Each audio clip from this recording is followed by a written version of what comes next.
The United States is South Africa's second biggest trading partner after China. Since 2000, auto sales to the US have risen sixfold, partly thanks to a tariff-free scheme known as the African Growth Opportunity Act, or AGOA. This has created thousands of jobs over the years that are now at risk. If you think of the direct jobs, total AGOA, it's about 86,000 people are employed through AGOA and about 125,000 people in the value chain.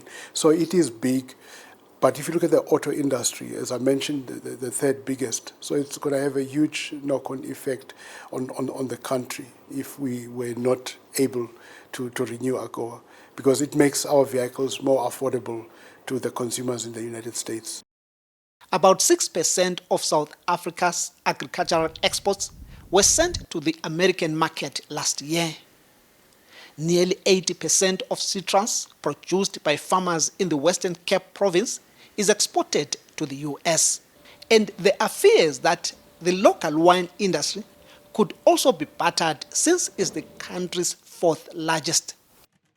There might even be guys that have to stop farming because not all of us farm with cash. You have to borrow money to make money. So we borrow money from the bank, and if we can't pay back the bank at the end of the day, they're going to take your farm away from you, or you're going to have to stop farming. The government is putting more effort in opening new markets. It's also negotiating to increase sales to countries where South African companies are already doing business.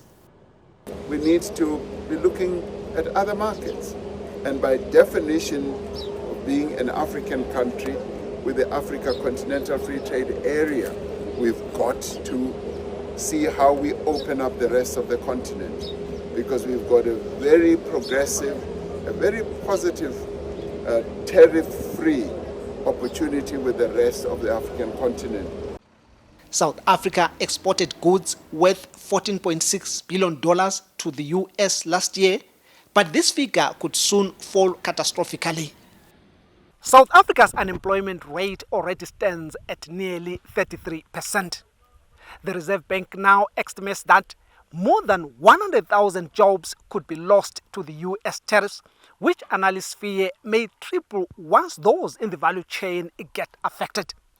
But with the reports that President Ramaphosa's special envoy, Mcebisi Jonasi, has been denied entry into America, the search for new markets has become even more urgent.